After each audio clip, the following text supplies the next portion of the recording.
Hi guys, நான் தான் உங்கள் கேஎஸ்கே தமிழ் டெக். இன்றைக்கி நம்ம பார்க்க போகிறது டிரைவர் பேக்கப் போலவே இருக்கிற இன்னொரு சூப்பரான ஒரு டிரைவரை தான் நம்ம பார்க்க போகிறோம். அதாவது சிஸ்டமை ஓஎஸ் நீங்கள் இன்ஸ்டால் பண்ணியிருந்தீங்கன்னா புதுசாக உங்களுக்கு தேவையான டிரைவர்ஸ் எல்லாமே இருக்காது. அதாவது டிஸ்பிளே அடாப்டர் மாதிரி ஆடியோ டிரைவர் ப்ளஸ் உங்களோட வெப்கேம் டிரைவர்ஸ் இது எல்லாமே உங்களுக்கு இருக்காது ஃப்ரெஷ்ஷாக நீங்கள் ஓஎஸ் போட்டப்போ. இது எதுக்காக நம்ம இந்த சாஃப்ட்வேரை நான் ஸ்பெசிஃபிக்காக உங்களுக்கு ஒரு வீடியோவாக போட்டிருக்கேன்னா, இது ரியலி எனக்கு ரொம்ப ஹெல்ப்ஃபுல்லாக இருந்தது. ஒரு சிஸ்டம்க்கு என்னால் டிஸ்பிளே டிரைவரே கண்டுபிடிக்க முடியல. ஸோ அதுக்கு எனக்கு ரொம்ப ஈஸியாக இந்த டிரைவர் பேக் யூஸ் ஆச்சு. என்னடா இது, ஒரு சிஸ்டமோடைய மாடல் நம்பர் போட்டாலே டிரைவர் வந்துருமேன்னு கேட்டிங்கன்னா, அந்த மாடலே எங்கே இருக்குன்னே தெரியல. அந்த மதர் போர்டோட மேக் கிடைக்கல. ஸோ அதே மாதிரி நான் மற்ற நிறைய சாஃப்ட்வேர்ஸ் ட்ரை பண்ணியும் எனக்கு கிடைக்காதது. அதனால தான் நான் இந்த டிரைவரை இன்ஸ்டால் பண்ணி அந்த அப்கிரேஷனை பண்ண வேண்டியதாச்சு. ஸோ இது ரொம்ப ஈஸியாக எனக்கு இருந்தது. ஸோ அதனால தான் உங்களுக்கு இது ரொம்ப ஹெல்ப்ஃபுல்லாக இருக்கும்னு நினச்சி நான் உங்களுக்கு ஒரு வீடியோவாக போட்டிருக்கேன். இப்போ பார்க்குறீங்களே, கீழே இந்த மாதிரி தான் டவுன்லோட் ஆகும் அந்த டிரைவர் பேக்கு. ஸோ இந்த மாதிரி ஆட்ஸ் வர தான் செய்யும். அது எதுவும் பண்ண முடியாது. நம்ம டவுன்லோட் பண்ணி நீங்கள் இன்ஸ்டால் பண்ணதுக்கப்புறம் அது எப்படி யூஸ் பண்ணணும்னு நான் சொல்கிறேன். ஸோ இது நார்மல் சின்ன ஆட்ஸ் தான். பட் ஆனால் டிரைவர் பேக்குன்னு ஒன்று இருக்குது. அதை நீங்கள் இன்ஸ்டால் பண்ணிங்கன்னா உங்களுக்கு நிறைய அன்வான்ட் சாஃப்ட்வேர்ஸ் அவேஸ்ட் மாதிரி ஆன்டிவைரஸ்லாம் அதுவே ஆட்டோமேட்டிக்காக இன்ஸ்டால் பண்ணிவிடும். ரொம்ப ட்ரபுளாக இருந்தது. ஸோ அதனால தான் அந்த மாதிரி எந்த ஒரு ப்ராப்ளமும் இல்லாத பிக்கல் பிடுங்கல் எதுவும் இல்லாத ஒரு சாஃப்ட்வேர் கண்டுபிடிக்கணும்னு நினச்சேன். அந்த மாதிரி நம்மளுக்கு ஒன்று கிடச்சிது. அதான் உங்களுக்காக ஒரு வீடியோவாக போட்டிருக்கேன். இது பேர் தான் டிரைவர் ஐடென்டிஃபையர்னு நேம்.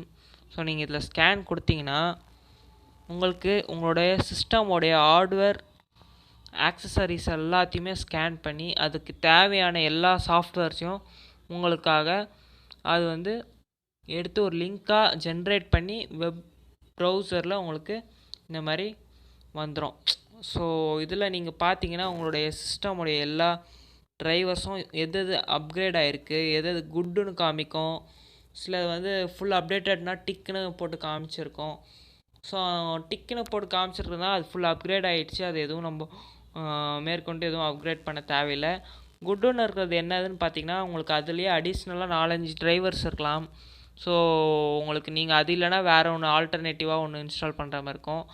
அப்டேட்னு காமிக்கிறது மட்டும் நீங்கள் இன்ஸ்டால் பண்ணுற மாதிரி வரும்.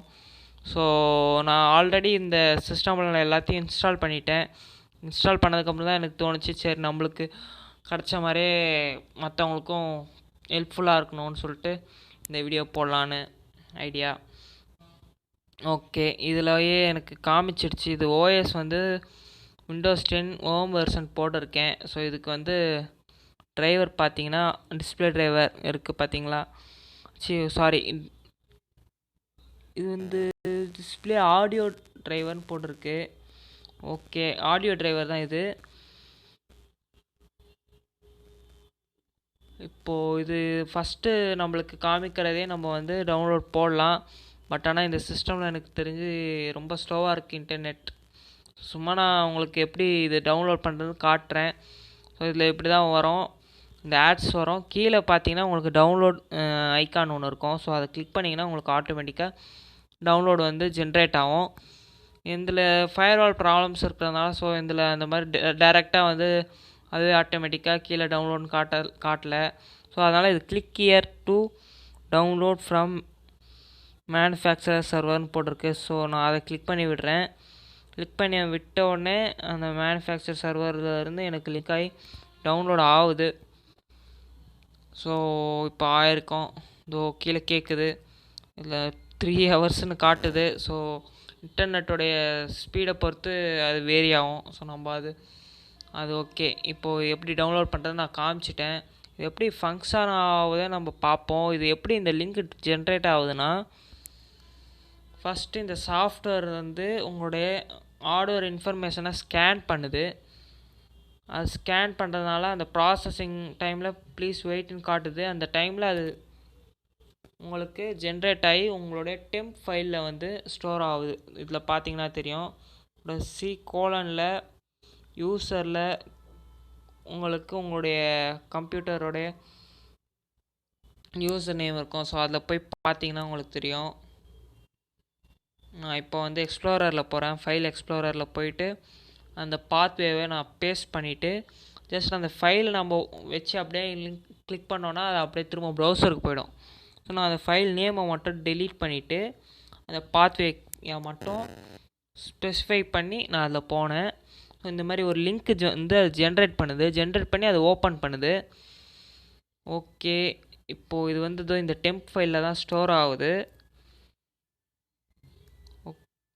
இதை வந்து நம்ம ஓப்பன் வித் டெக்ஸ்ட் ஃபைல்னு நான் கொடுத்து பார்த்தேன்.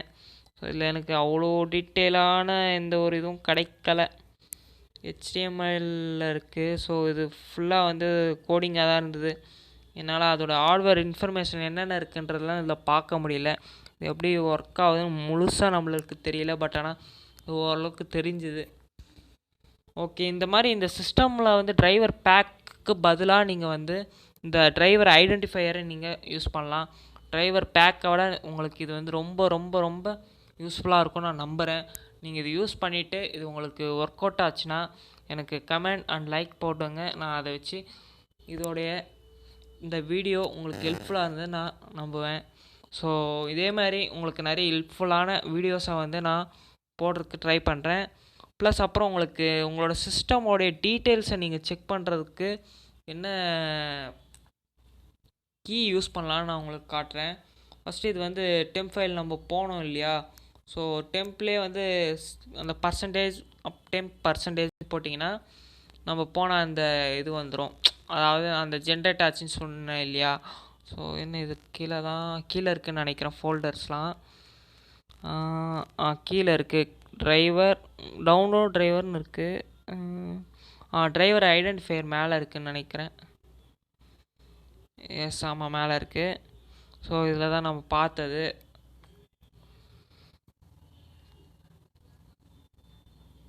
சிஸ்டமோடைய அந்த இன்ஃபர்மேஷன் பார்க்குறதுக்கு MS-Info 32ன்னு நீங்கள் போட்டிங்கன்னா உங்களோட சிஸ்டமோடைய எல்லா இன்ஃபர்மேஷனும் சொல்லும். பட் ஆனால் அது எக்ஸாக்டாக அதோட டோட்டல் இன்ஃபர்மேஷனை சொல்லாது. அதுதான் இதில் இருக்கிற மிகப்பெரிய பிரச்சனையே. சிஸ்டமோட டீட்டெயில்ஸ், என்ன ஆர்கிடெக்சர், அப்புறம் அதோடைய ரேம் ஃபெசிலிட்டிஸ் எல்லாத்தையுமே சொல்லும். என்ன ஆப்ரேட்டிங் சிஸ்டம் இருக்குது அந்த மாதிரி எல்லாம். பட் ஆனால் உங்களுக்கு என்ன அது சொல்லாதுன்னா அதோடைய மேனுஃபேக்சரர் மாடல் நம்பர், அப்புறம் மாடல், அது எதுவுமே சொல்லாது. நாட் அவைலபிள்னு சொல்லாது. இது எதில் சொல்லாதுன்னு பார்த்தீங்கன்னா ஒரு அசம்பிள்டு சிஸ்டமோடைய டீட்டெயில்ஸை தான் உங்களுக்கு சொல்லாது. ஏன்னா அதெல்லாம் வந்து அவ்வளோ டீட்டெயிலாக அதில் மென்ஷன் ஆகலை அதோடைய விஷயம். இதே HP, டெல், லெனோவா இந்த மாதிரி சிஸ்டம்னா உங்களுக்கு அதோட மாடல் நம்பர்லாம் இருக்கும். ஓகே, தேங்க்ஸ் ஃபார் வாட்சிங். உங்களுக்கு ஏதாவது சந்தேகம் இருந்ததுன்னா எனக்கு கமெண்ட் பண்ணுங்கள். அதே மாதிரி இந்த வீடியோ உங்களுக்கு பிடிச்சிருந்தா லைக் பண்ணுங்கள். மறக்காமல் சப்ஸ்கிரைப் பண்ணுங்கள். நம்ம சேனலில் 90% பேர் சப்ஸ்கிரைபே பண்ண மாட்டாங்க.